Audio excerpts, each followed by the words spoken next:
Hey everybody, it's Mike Young. This is going on three different channels I have: Mike Young Real Estate, a digitalnomad.net, and a plantbaseddiet.org, because this is something that is impacting everybody, which is, of course, the gap between wages and inflation, which is ever growing. And of course, inflation is winning this race, pulling away from wages. So this guy, Jack Morgan, I watched a lot of his stuff. His stuff is all reaction videos, kind of like I'm doing here. But now I'm reacting to one of his because this one's almost all him talking and not reacting to somebody else's video. So let's get into it. This is going to be a long one, but absolutely worth it. You know, I wish I had the balls to do this RV life, van life thing, but this is something that fascinates me, and we're going to keep talking about it. This dude right here is a lawyer, and he's living in an RV, and honestly, I think he might be onto something. Just look at this, though. He's a lawyer, but he's like, people think you're broke because you live in an RV. So he's talking about alternative lifestyles, all right? Because he's discovering, as a guy in his 30s who wants to have a family, that it's nearly impossible to do this in the United States. And that's kind of what this video is going to be about, what his observations are about someone who's trying to do this actively right now, and my reactions as somebody who's 55 years young, and how I've been through it all in terms of lived through the 70s, 80s, 90s, and all the 2000s so far, and the trends and things that I've seen, and my commentary on that. But he's like, dude, I got time in the world, baby. He's flying planes. He's doing speeches. Yeah, but the problem with RV life is that most of it's illegal. Your parking in areas you can't park for more than a day or so. You got to keep moving on. And if you're parking in the same spot, then you're paying rent, like super high rent. He's bungee jumping, riding camels, nice cars. I don't really care for sports, but look, parachuting. But I think he's kind of onto something, and it's starting to be one of the only things most people can afford. I mean, he's a lawyer. It's not like just like a regular cat. But like right here, he goes, you're not broke, you're free, right? Like, how much do you think he's paying for that RV? That's what I want to know. The pursuit of happiness.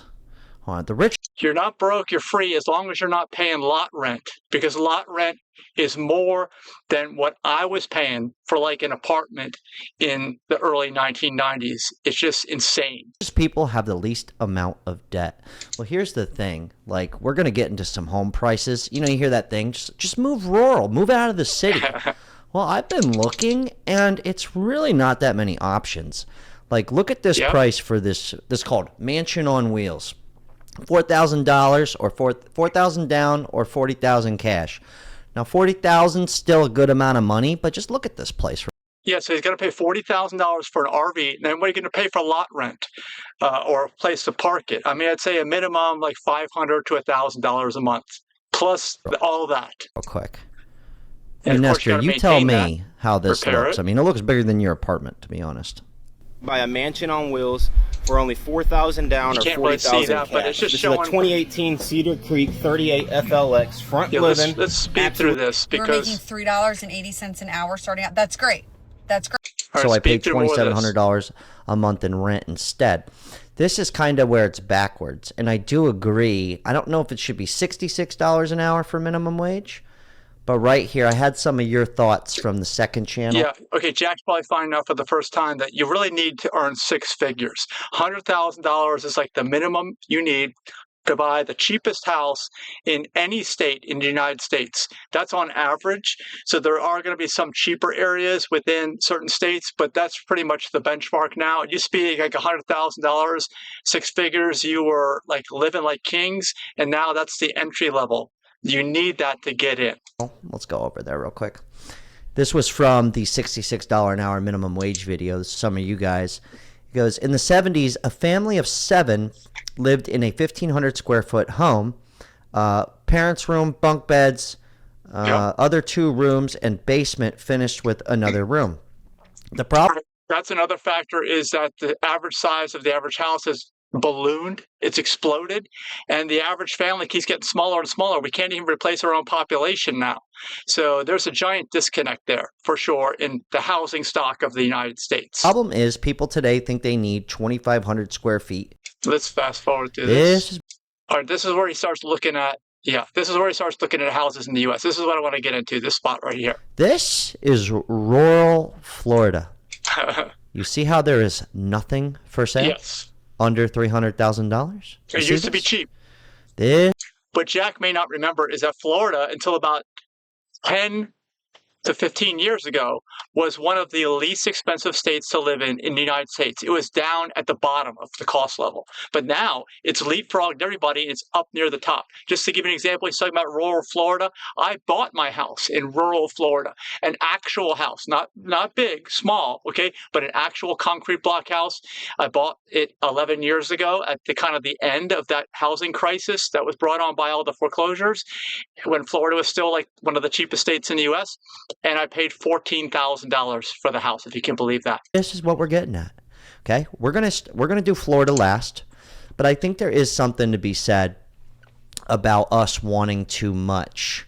Yeah, but for I sure. don't think that's the case. Let's go to Michigan, okay? In the Detroit area, I'm pretty familiar, and this is somewhere me and my woman have been thinking about moving to. We really. Okay, just so you know about Jack, and I'm going to link his video in the comments. He watch a lot of his videos. He does great reaction videos. He's down in South Florida. He was in California before, but now he's down, when I say south, I mean the Miami side, like Fort Lauderdale, West Palm Beach area. And he's probably finding out that, oh my gosh, everything's so expensive, because Florida's been like the cool kid on the block, like kind of like North Carolina, other places that just pumped up the values. And so now if he wants to start fresh, start new from the beginning, and he wants to have a relationship or a marriage and have children, he's looking anywhere where he can find what he needs. And as I pointed out earlier, you need 6 figures at the minimum just to go anywhere in the U.S. right now. Really have, because of the prices. So right here, St. Clark Shores, or St. Clair Shores, is actually really nice, but 2 bedrooms, 3 bath, $285,000. Probably has a basement. Very nice home. Look at the yard in that, right? But here is the dirt cheap houses that people are talking about. For right here, this is in Detroit. It comes. $30,000. There are cheap ones, but they're in the worst. Keep this in mind: the worst areas where the least amount of people are willing to live. The least, so they're not really options for anybody. With a Kia Soul in the driveway, you know it's good. This one, $30,000. Okay, 3 bedroom, 1 bath, 1,200 square feet. Yeah. But here's the deal. You're basically buying a plot of land because this place is falling apart. It's probably condemned. You see what I'm saying? This is what you get for 30 grand. So no matter what but when I bought my house for $14,000, keep in mind it's $14,000 when I bought it. Okay, this is probably the equivalent of that house from 11 years ago. You're going to have to redo everything, but it's okay. Whenever you're buying, Jack may not realize this, as he's not really been a homeowner very long, or not for a long period of time. But unless your house is brand new, if it's brand new, you get maybe 10 years if you can control yourself and not have to decorate like crazy. But if you can, then you get 10 years where nothing breaks. And then after that, it's constant things breaking. Any house over 10 years is constant. You're going to end up within the first 5 to 10 years replacing everything in that structure. That's just the way homeownership goes. Refix this whole place unless you're Bob the Builder. Yeah, so don't think about this isn't as bad as it looks because of what I just said. You're just speeding up that process by which you're going to have to replace everything, because you're going to have the money to do it anyway. So it should scare you if you don't have any free cash buying a house. Don't buy a house in that position. Which most of us are not. You're going to have to redo this whole place. There are deals out there, but this is Detroit, guys.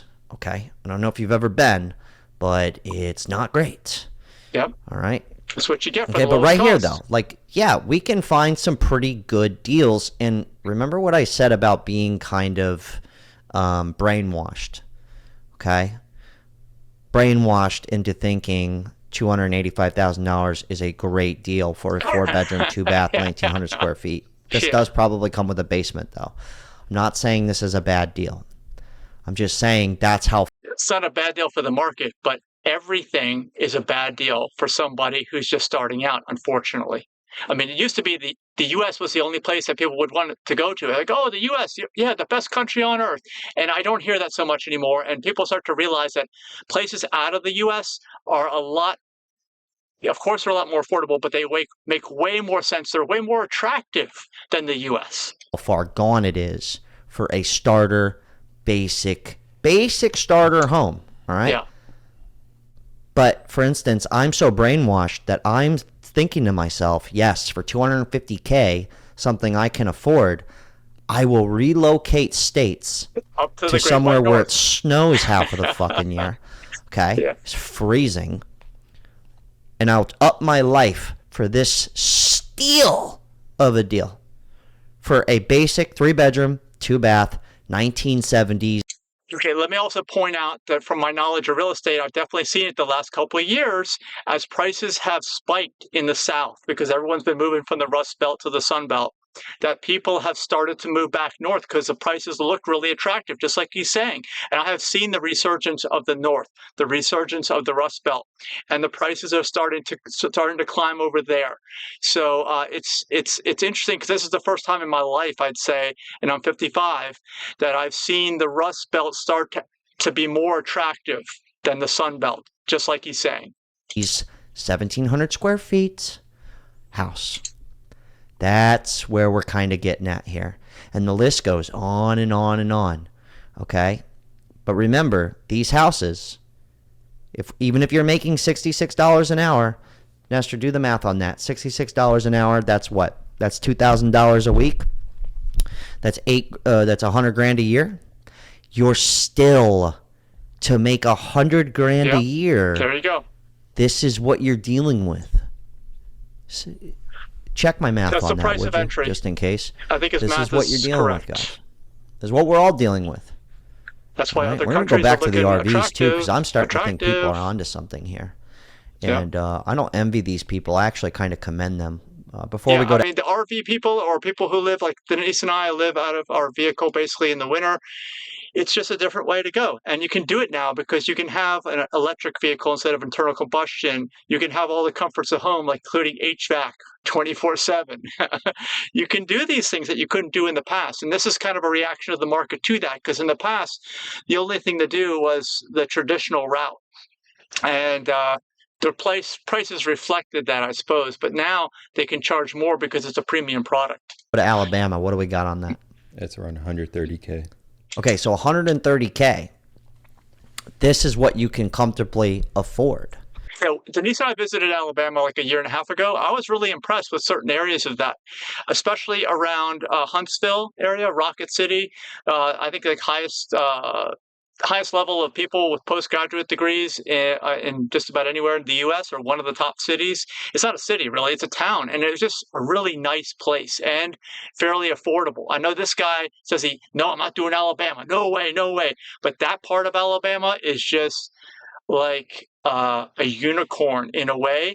If you're looking for like a place that if you dropped in from anywhere else and didn't know how you got there, you wouldn't say that you were in Alabama. And the rest of the state is different, but that place is it's a standout.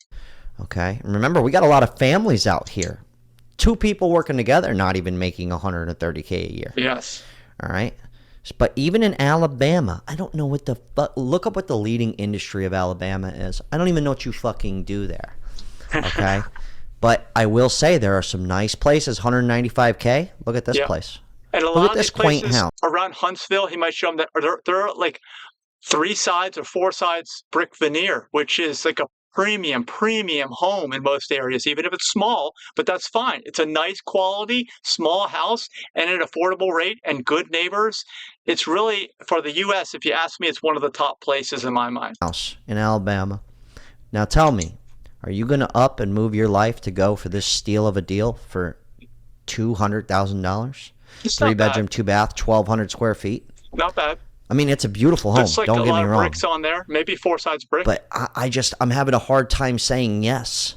I don't want to live in Alabama. Yeah, well, he's only Stuff lived like in healthcare, Miami suburbs and like Southern California. Keep this in mind. trucking, transportation, retail, food.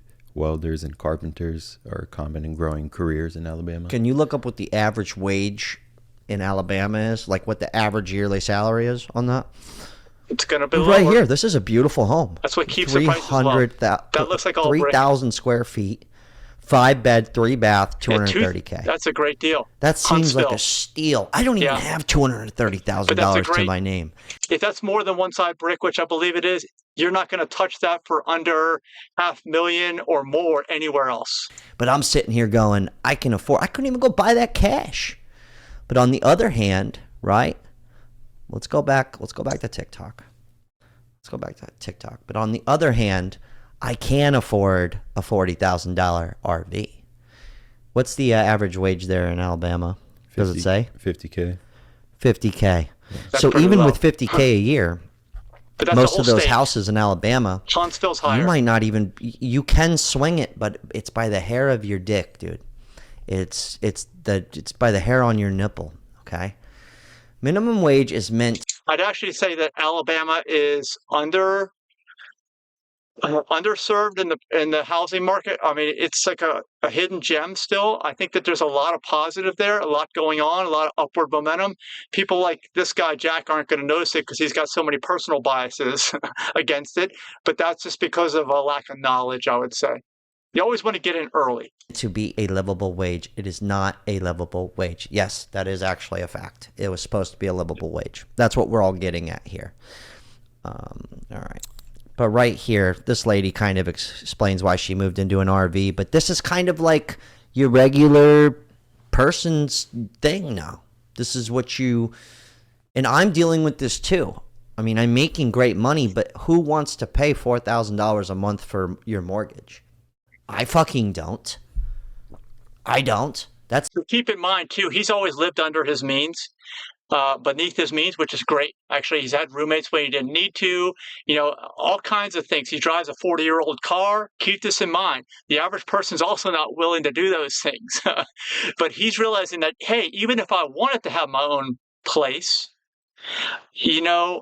it's too damn expensive. I'm going to be a wage slave for the rest of my life. That's basically what he's discovering. And that's how it is here in the U.S. now, because inflation has outpaced the growth in average wages. So you become a wage slave in most cases, unless you got to get creative. And that's what the RV thing is. It's creativity, but there's other ways to get creative too, I think, in the U.S. and also going somewhere else, another country.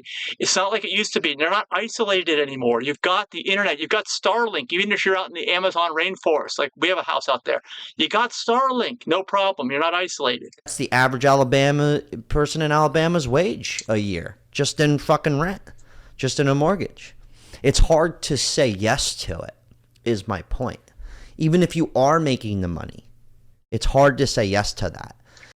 Yeah, because keep in mind, from Jack's point of view, it's hard to say yes because he's not able to live below his means. And everybody who gives financial advice that's worth anything, that's the number one thing they're going to tell you. Live below your means for as long as you can, and then you can do whatever you want. But if you're never able to live below your means, and that's what he's getting at here, you will never be able to accumulate any kind of real wealth, and you'll be a wage slave. I don't know. So I moved into my RV, and let me tell you why, okay? Now, I know we all tired of robbing Peter just to pay Paul for somebody else's bills on the first of the month. So I came up with the bright idea that I'm going to purchase me some land. I'm going to get me an RV, and I'm going to... Oh, by the way, just because you buy land doesn't mean you can park an RV there. In most cases, it's illegal, unless it's an accessory to an existing permitted, completed dwelling unit structure, and it's in the side or backyard. And sometimes you can only park for certain time limits. And you can find this all out in your county code, which is posted online. I know that most people don't discuss that point, but I need to make sure to make that totally clear. That's why you end up being forced to go and pay lot rent somewhere like you're a mobile home, or just keep moving every single day. I'm going to move it on that land. Now, was I scared as fuck? Hell yeah. But you got to get it done, because I'm not going to be stuck in this rat race of trying to keep up with the Joneses so everybody else see that I'm living this American dream. Yeah, she's trying to also live below her means, and she's finding out that that is just no longer possible. No. So I came up with that bright idea, and that was the best decision I ever made for my peace. And if you want to get your peace too, I dropped a step-by-step guide giving you every detail of what sites I got my land from, what sites I use to buy my... Let's see what Jack... Living in the RV is this comment right here. That is the equivalent of what this person is saying.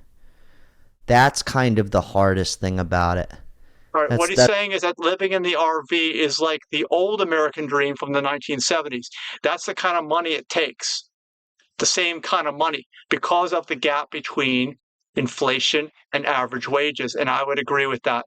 So that's why you got to start looking at alternatives. And like I said, it used to be in the 1970s and 80s, it was the United States, number one. We're not going anywhere else. And of course, we were isolated communications-wise back in the 70s and 80s, but now we're in a different paradigm. So you got to start looking outside the U.S. And you can still stay in touch with everyone, video chatting 24/7 if that's what you want to do. It's just that you have to realize, I know no one told you this, all the people that raised you, if you're an adult listening to this, didn't tell you this, but it's time you learn it. Learn it as fast as you can. That's the hardest part for me, at least, when I really, really think about it. I mean, Nestor, like, not to be nihilistic, but how do you look at yourself moving forward? Like a home, the American dream. Like, what do you, like, honestly, what's like your... Nestor is his like sidekick, kind of like his Johnny Carson. And he's his Ed McMahon to the Johnny Carson. I'm dating myself. How do you feel about it? I never ask you this. Paul for You're David 28-year-old Letterman. man. It's kind of insane that we have to, land is a natural resource. And it's crazy that we got to pay for it. Yeah, that's what they're thinking. And it is true. If you kind of take a deep dive from a thought perspective here, I mean, is housing something you should have to work hard to pay for, and harder over time because that gap keeps increasing between inflation and wages? Or should everyone just be given a place to live and then you work for the extras? You know, that's something to think about. Yeah, because you get a lot of stuff. Well, this one's a little extreme. Guy's got the AC unit in his van. This is next level stuff. I thought that was just kind of funny. Not funny, but just wild. But, like, you hear this shit about, like, moving to other countries and all this stuff. And I'm starting to think people are onto something. Yes. The only downside is like, we're going to have to learn how to live with, like, way, I mean, the bare minimum stuff. Okay. Not necessarily. I would say that you realize, depending upon what country you're going to, that you're going to have a dramatically higher standard of living for less money. As long as you're going to a place that, you know, it's kind of like looking in Detroit or downtown Detroit in the bad side of town. But it's all up and coming because more and more people are becoming expats, is what they call them, and are looking for these opportunities. And like I said, the communications are there. And the other thing is the health. Okay, this is why this is going on our nonprofit channel, because 90% of all medical costs in the U.S. are due to non-communicable diseases. Non-communicable diseases are things that you cannot catch from someone else, which means you created this health condition through your lifestyle. The American lifestyle is just chronically bad. It creates the disease, especially the food that almost everyone eats and is sold here, all the prepared foods and everything like that. So when you go to the right country, you can grow your own plants, your own food, and you can cure all your illnesses, and you just will never get sick for the most part. And some of these countries have free medical care as well, depending upon which country. So I don't think Jack's really taken a deep dive, but I just want to let you know. And that's why we are in the Terra Frutis community of Ecuador, in the Amazon rainforest in eastern Ecuador. If you want to learn more about our house that we have there, and it's on Airbnb, lacasamasalta.org or healthoptimizationtravel.org, you'll find more stuff there on our nonprofit site, because we've been there for 5 years now. We built a house, and we really want to tell people about this new way of living. It's really old, but it is the right way to do things. It just makes sense now. It's kind of where I'm getting at. This one was a little nuts. Did you know that property tax? The houseboat thing. I always thought that was cool. Living on a boat, no taxes. You can do I always that. thought that was dope. But this takes a next level special kind of person. Yeah. But that's kind of... And living on a boat, I mean, how are you going to grow your own food? How are you going to improve your health? That's the thing. That's not really a thing. That's why we're in Ecuador in the Amazon rainforest, because we think it checks off almost all the boxes. Kinda, I don't know where I'm getting at with this. I have to cut some of this out. But back to the Alabama deal. Actually, you know what? Let's go to Florida. We didn't do Florida. Let's finish this out with Florida. Now, right here, remember what I said, rural area, right? Well, a lot of these places in Florida that have these affordable homes. Okay, I know Florida really well. We have a number of places in Florida, properties where we are wanting to have projects going. It's a place that people move to as their consciousness level rises in general. And it's very popular from that perspective. People are open-minded. People are trying to elevate society and humanity. So it's become very expensive. I also know intimately what's happened with the prices there. So let's hear what Jack has to say. The industry is not great. That is why these houses are cheap. Yeah. So for instance, right here, Port St. Lucie. Well, consider For what your cheap is. basic standard starter kit home, cute little quaint place, 2-bedroom, 2-bath, just under $200,000. Okay, keep in mind that 10 to 15 years ago, that house was probably, well, definitely less than 100,000. Probably more like 50 is my guess. Maybe even lower if it was a fixer-up. Which seems like a deal of a lifetime, right? Most of these people living in Port St. Lucie, you know what they have to do? This is how extreme it is.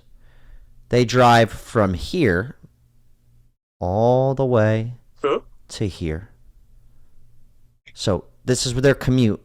Yeah, it's a distant suburb. That's definitely been picking up in the U.S., but think about it. Take this to its logical end. What's the farthest distant suburb you can commute from? Work remotely. It's another country. It's anywhere on earth. That's where we are now. Just keep that in mind. That's where we are. To afford this steal of a deal. That's what's going on here. That's what's going on. But these are your options. Right here. This is like in the middle of fucking nowhere. Okay? Middle of nowhere. Only $79,000. They can't sell this place to save their life. Because it probably shouldn't be. It's not it's probably in a flood area. When I say flood, I mean it's going to flood regularly. There's plenty of places that are too low in Florida. That's another problem with Florida. So then you pay a premium for something that you know is not going to be constantly taking on water, like a boat. I don't think he understands all that too. $79,000. Okay? But would you rather buy this for $79,000, guys? Is this what you want for 79 grand? That's flooded for sure. Too low. Or would you rather the motorhome? I'm going to say my money would probably be better spent with the motorhome. You can't live in that one. Or just the piece of land itself without the piece of shit on it. Yeah, it's 80 grand for just the land. That's but this is the kind of stuff you get. Makes sense. I'm a big advocator for hustling and getting the money. I really am. 2-bedroom, 2-bath, $300,000. Fucking middle of St. Petersburg. St. Petersburg. Oh, St. Pete's nice. Okay. I'm a big. It is a nice area, although it gets hurricanes like crazy. Wait till you see what the property taxes are going in. They're 2% of whatever you buy it for, whatever it's worth the day that you close. And then the insurance may be double what that annual tax payment is. And I could go on and on. There's reasons why people are going up to the Rust Belt now. Big advocate for get your money, right? Right? Work 7 days a week if you have to. I also want to say that property taxes, you get relief in Florida, but only if you bought low, you locked in at that value, and then you got your homestead credit so that they cannot increase your property taxes more than 3% a year at maximum.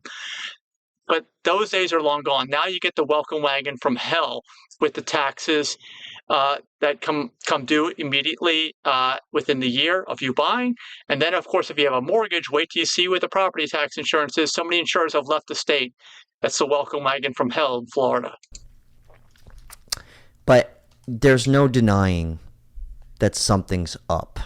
What's the most important thing to you when you look at properties besides the price? Can you afford it? Yeah. Can you afford it comfortably? Yeah. Okay.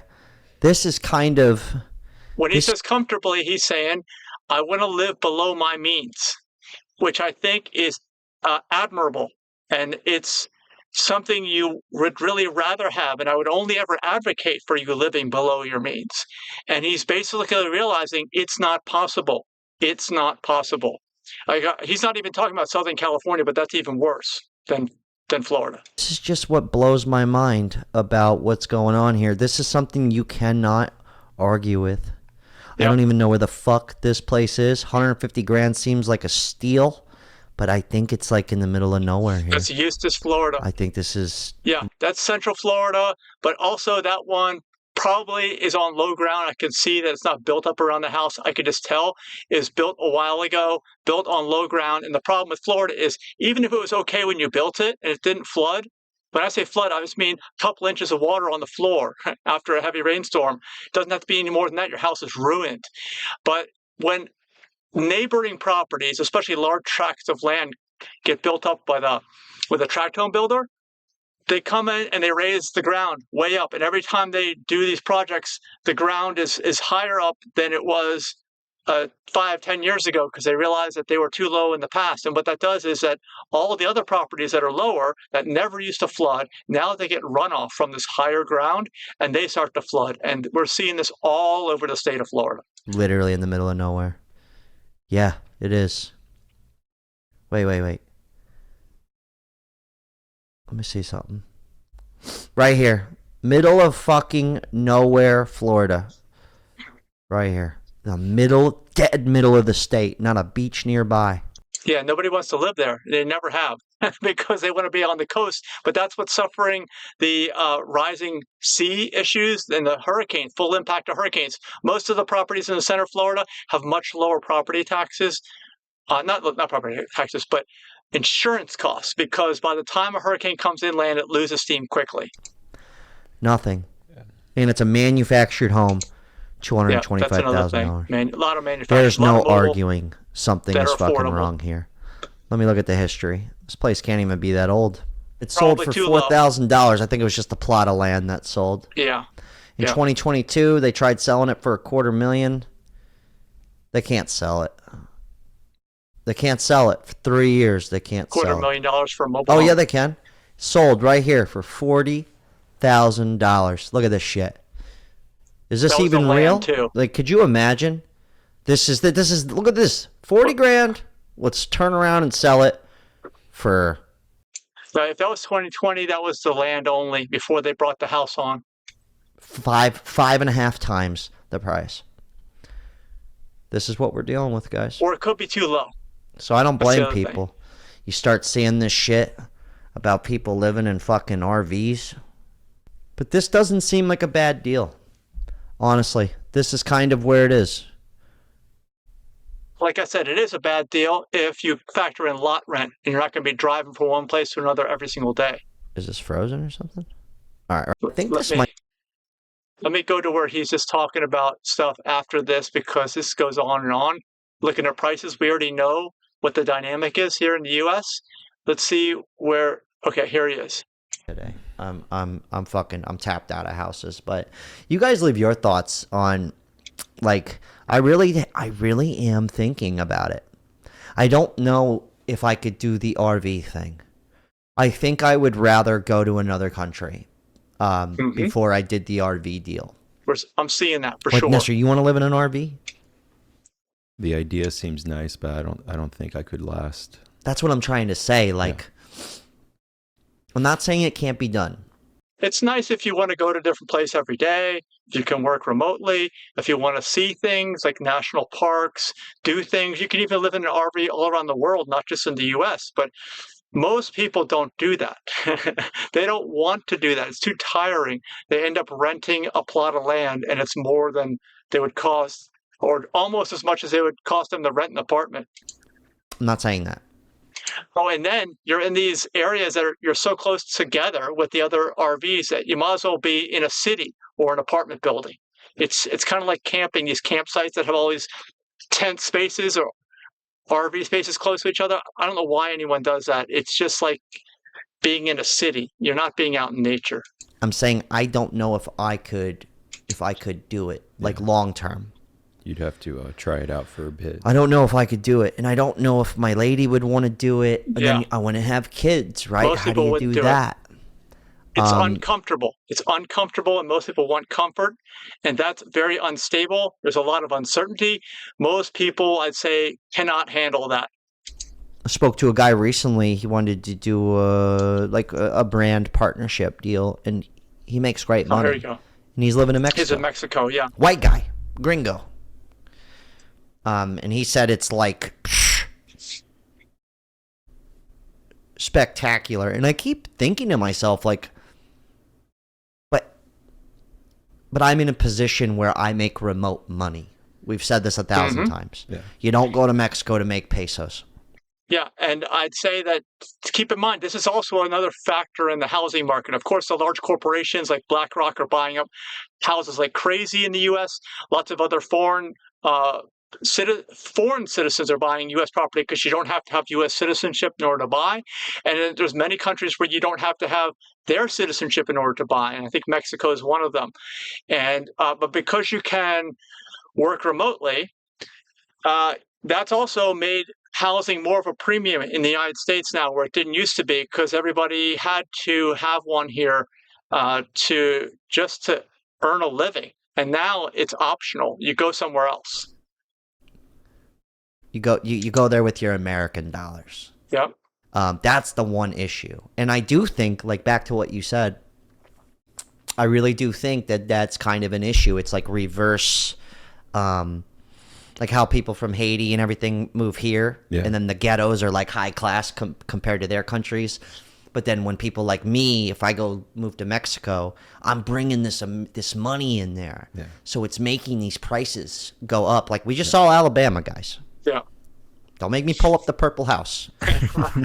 This is a big factor, though. This is like a big thing, and I don't know the answer, but like even someone, when you hear people talk about like, oh, I make 150 grand a year, and people are making like really good money, also say it's too much. Yeah, it is. They're not kidding. Mm-hmm. Like, you think that if you just start making 200 grand a year, that like you could just go get any house you want. You'll quickly find out, like, oh shit. Like, I'm looking. I'd say that $250,000 a year is the new $100,000 a year. At houses that somebody making $60,000 a year should be looking at. So what are the people making $60,000 a year looking at? They can't do anything. They're stuck. RVs. Yeah, that's it. Guadalajara. Guam. Guam might be a little extreme. Thailand. You get my point. I heard though sometimes they don't like the people who live in those countries when a gringo comes in, like for example Jake Paul and Logan Paul. That's true. I mean, there's a lot of, it's kind of like anywhere, places in the U.S. It's like, hey, you're not from around here. Go back to where you're from. There's always that, no matter where you go, even in the U.S. Well, in Puerto Rico, a bunch of millionaires move there. Yeah, because they have like really cheap taxes in Puerto Rico. The native people of Puerto Rico aren't too happy with them. Of course they're not. That's like a lot of Americans being pissed about other people coming here. Yeah. It's the same concept. It's not right. Except for put it in reverse. Put it in reverse. They're mad about people bringing money there, but it's upping the value of their places. It's making it so that everybody can't afford it. Yeah. Here, it's the opposite. You have a bunch of poor people coming in. Not all of them. Okay, I would not say that. He doesn't understand. Like, I'm a licensed realtor in North Carolina. I serve the Raleigh area, the Triangle, Raleigh, Durham, Chapel Hill, and I have a lot of community groups there, and I've seen it over the last 5 years that people who have lived there for generations can no longer afford to live, and they have to leave, and they're very upset about it. And of course, as Jack's finding out, there's very few places to go. I mean, you got to get alternative lifestyles going, alternative living arrangements. The American dream is just, it was crumbling before, but it's completely crumbled at this point. Are poor. I'm not talking like that. Most of them are making shit wages, but everything's going up. Great point. It's in reverse. Yeah, and so in the other countries, I see it that those people are same as in Raleigh. Like I said, I see people who have lived in these other countries for generations are saying, I can't afford to buy a house in my own place because you Americans are coming in and buying property. It's inflating the values because there's competition for properties. But that's the same thing we've been dealing with in the U.S. It's the same everywhere. They may not realize that, although they have the internet now, they can find out about it. But no matter where you go, don't say, oh, I'm not going to go to another country because I'm not doing that to anybody. I mean, it's happening everywhere. Everywhere. I dare you and I challenge you to tell me a place where that's not happening. Although, unless it's a place like maybe New Zealand or other places that have told the market, no, you cannot buy here unless you are a citizen of our country. That's one way to bring that back into balance. So when I move to Peru, I'm not moving to Peru, but if I move to Mexico, I'm going to drive that part of the town's revenue up. Yeah. Mm-hmm. So it makes sense that houses will go up in value. But here we have people moving in, making less money, bringing in no money. They're taking free money, handouts. Not all of them, but a lot of them. The government, the taxpayers are supporting them, and it's causing the prices to go up. But that's not the only reason why. Keep this in mind. Jack has just not done a lot of research here. It's because of the large corporate renters, real estate investment trusts buying all the property, people who are from other countries who don't even live here, buying property as investments, the short-term rental market, not a primary residence.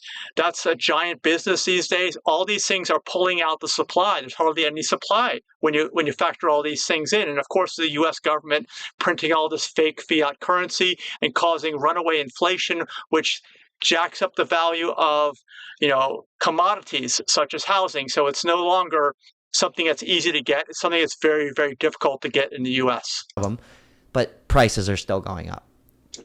True. But also, I lived in California for a while. The Mexicans, they're willing to do 2 families.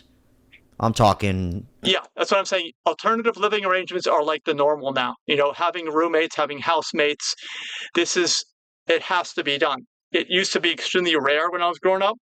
In the 70s and 80s, I think I remember watching Three's Company, and I didn't know anybody who was in a situation like that, But now it's like everybody is. If you're not in that situation, you're unusual. I'll be there at your daughter's quinceañera, and I don't have to drive. I'll just come out of the bedroom because our family lives in the same bedroom.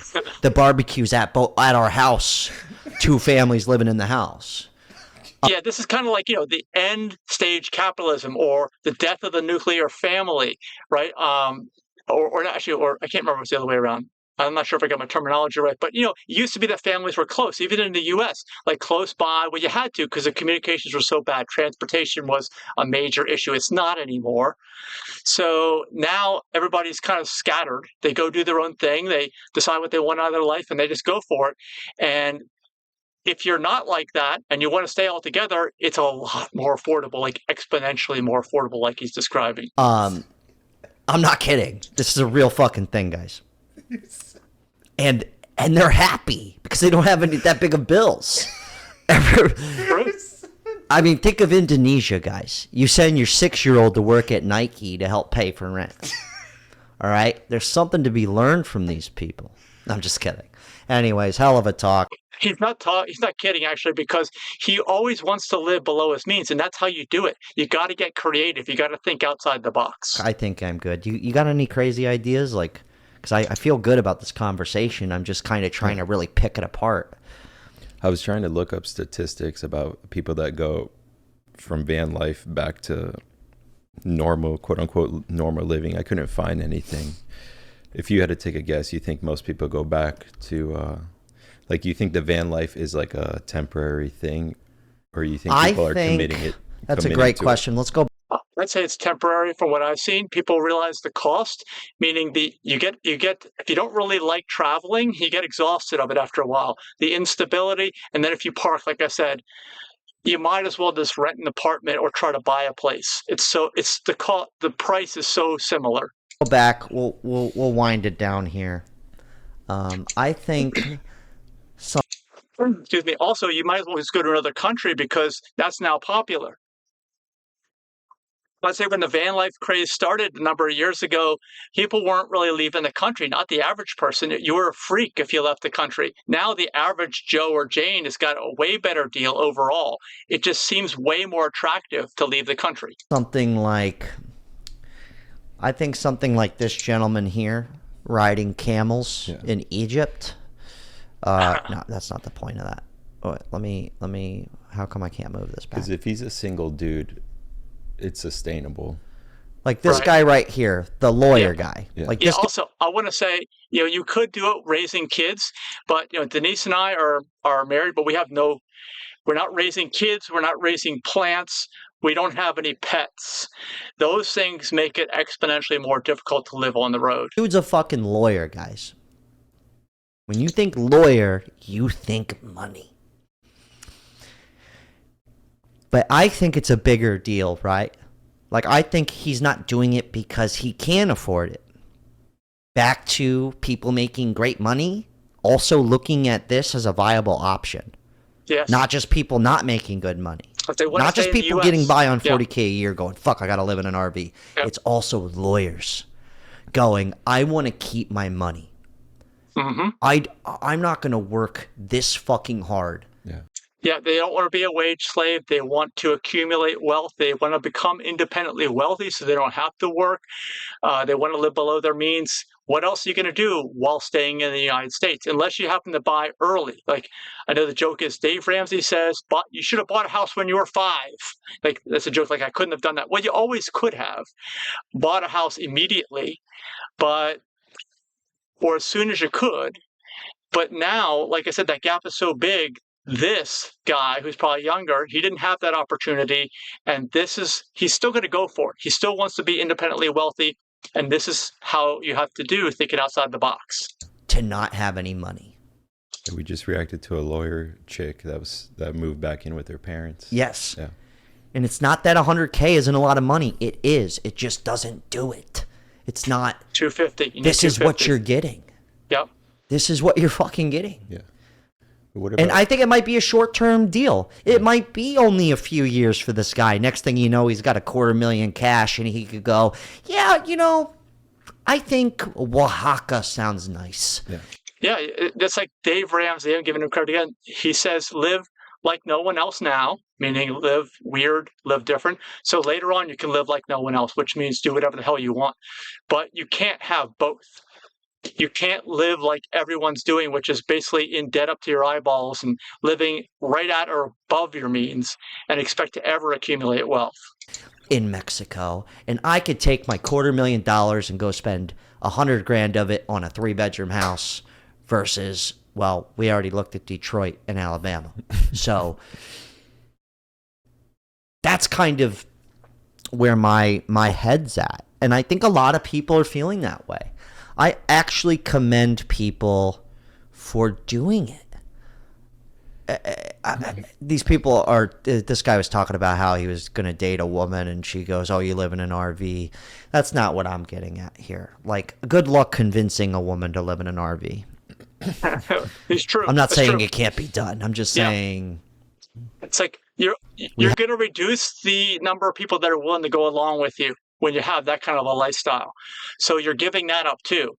You might be giving up one thing, which is higher cost, but then you're gaining another problem. Have a standard in America. That's the hard part. Yeah. That's the hard part. And I'm part of that problem. Like, I feel that way too. Like, I don't want to say, like, I've lived in my car for 3 months. It wasn't great. Like, I can't last long term. Like, if I had to, I would for a bit. Yeah, and that's kind of like my wife and I. We do that in the wintertime, from November through March. And then we're traveling a lot. A lot of times we're leaving the country. It's not just constant like that. It's a lot of variety. It's nice. Then we get back to our traditional dwelling units after that.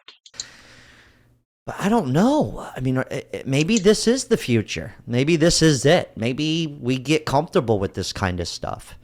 Yeah, I'd say it's the future for the average Joe, the average Jane. You got to start looking out of the country, not the RV. I don't think so. I don't think that there's going to be too many laws. There's already, as more people are doing this, there's more laws that say you can't park the RV on certain pieces of land, even that you own, like I talked about earlier. And then there's other laws about where you can park even just a regular old car that doesn't have an RV, where you can park that on a daily basis or at night or even overnight. And they're passing more and more laws, basically making homelessness or mobile life illegal in a way.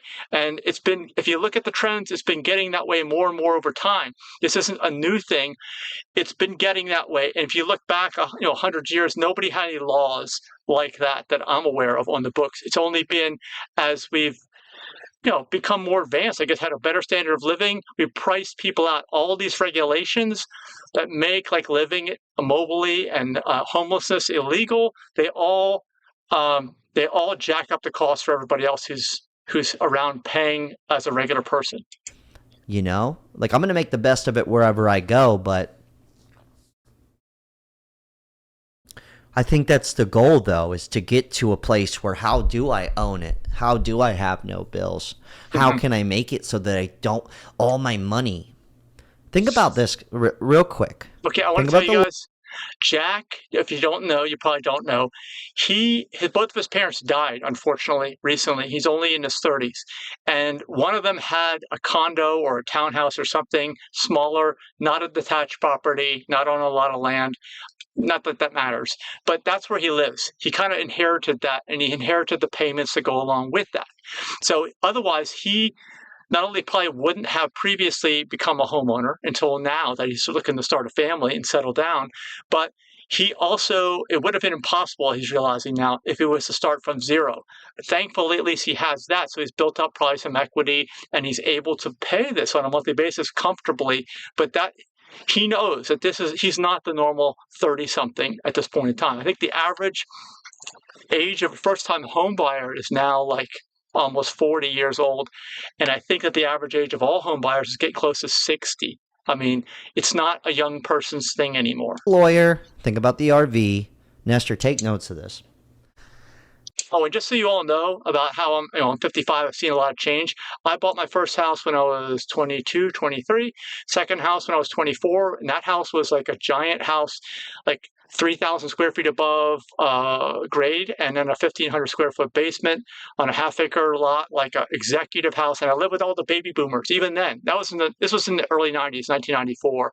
And I've owned a number of properties since then, but I got in early. And I had no idea. I'm just telling you, no idea that houses would ever take these kind of leaps like they had. I thought I saw what happened in the 80s when interest rates spiked and then came down, and then the value of prices went up in the late 80s around Black Friday when everything crashed, I think including the stock market.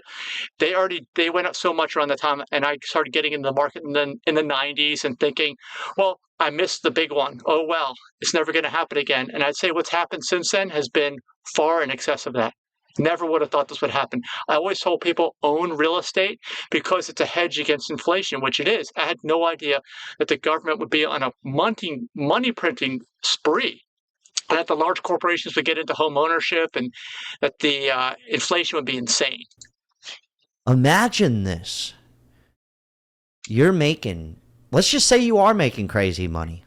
Let's say you're making 125 grand a year. That's not crazy, but that's really good. That's great money. That's fantastic. No, 250 is great money. So that's half what you really need to feel really good in 2025, in my opinion. Let me know your comments if you think different. 125 grand a year, take home. Are you going to just go spend $4,000 a month on a mortgage? That's $50,000 a year, guys. You see what I'm saying? Like, think about it for real. Imagine, let's break it down small. You're making $6 grand a month. You're paying $2 grand a month in rent. That's a third of your income. Yeah.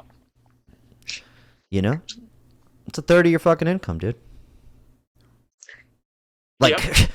And you can't even find a place that's decent for less than like $1,500 a month these days. I think anywhere. That's not even in a high cost area. Imagine that. Yeah. Imagine every year, just by default, because now you only pay $500 a month for a plot of land. For this, by default, you're saving 15 grand a year. So he's saying 500 a month would be what you pay for lot rent on an RV. And yeah, that's expensive. That probably doesn't even include most of the utilities on top of that. On accident. Not on accident, but just like you don't have to pay for all this stuff. I don't know what the answer is, but okay, let me know in the comments what you think.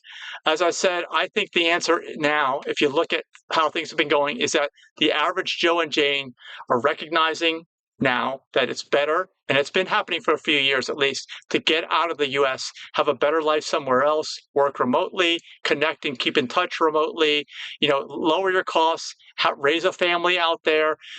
Go to these places now that look attractive now, is my opinion, because they're not going to be as attractive anymore. It's going to be like what happened to the U.S. Everyone's going to pile in. That's going to happen to these other places too. So I'd recommend that unless you're expecting like a giant spike in your income, that you consider that as a real option. You put a lot of thought and research into that. I like that we're talking about it, and I do think. Well, I also want to mention if you're concerned about your health, if you care about your health, that's the real wealth. You don't want to be sick, and nobody does. You look at a Terra Frutis in Ecuador and our La Casa Mas Alta house, lacasamasalta.org. Just go rent it, see how it is. It is very different, but it's like one of the least expensive places you could ever live. You hardly need any money at all. It's unbelievable. This is something I wrestle with in my mind because I don't have it all figured out. Keep thinking about it. My one skill in life is making people laugh and calling bullshit and talking to people. Well, that's my big. Yeah, that's what he's doing. He's calling bullshit on the housing market right now in the U.S. And thank God, because more and more people are waking up. And I don't know what the answer is, because the U.S.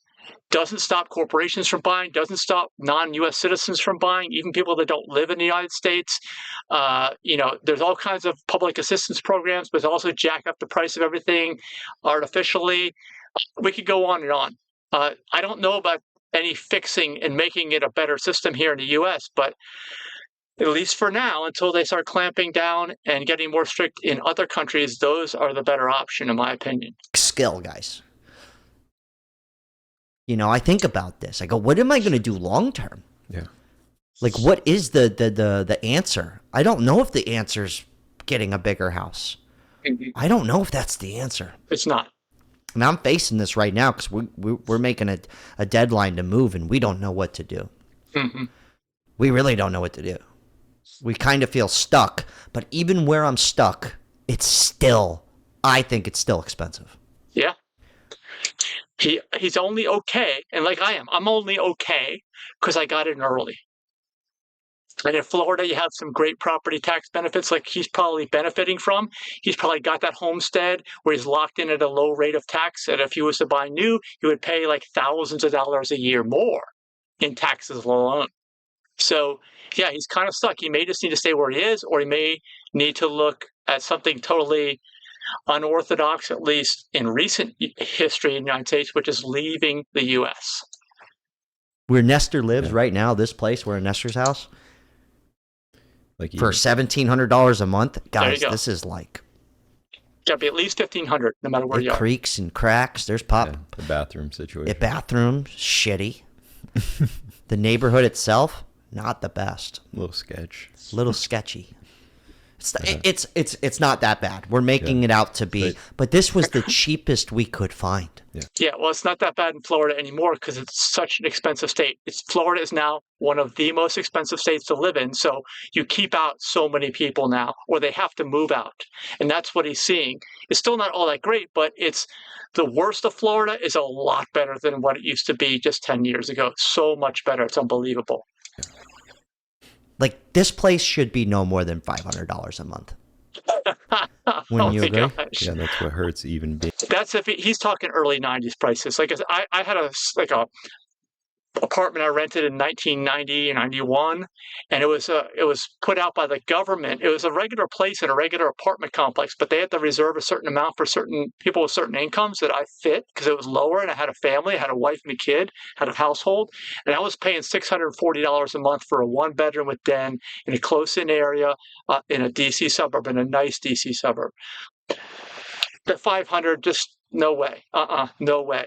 500 should. I don't know what world they're living in. Being stuck. I bet millions of Americans feel stuck, but even being stuck, it's not a good situation either. Like if we wanted to downgrade or save money, where would we go from here? Yeah. This is the you can't build wealth option if you want to go downgrade. Yeah. This is it, guys. Well, okay, so let's end it there. That's what it is here in the U.S. If you find the right setup living mobily, all right, and you're willing to do that, that's the way that you're going to build wealth as a household, without doing non-traditional like housemates, roommates thing in the United States in 2025, and probably going forward. It may get worse too. So let me know what you think. If you ever considered leaving the country, if you consider alternative stuff, we're going to have alternative stuff too on the properties that we have in the U.S. where people can live for free, ideally, is what we're going to have. But you have to be into this growing plants, zero chemicals type of a lifestyle, and it's not going to be a regular dwelling unit. Okay, it's not going to look appealing to most people who want the old American dream type of a situation, which was never really a reality anyway. But, I think what we are going to have with our nonprofit, a plantbaseddiet.org, will be attractive to a lot more people in the near future. And we're barely getting that off the ground now. But when we do, I think the timing will be right. Let me know what you think is going to happen going forward. And if you're younger too, what are you doing about housing? What's your plan? What do you think you're going to do? I'd like to hear the comments from you. Thanks a lot for watching.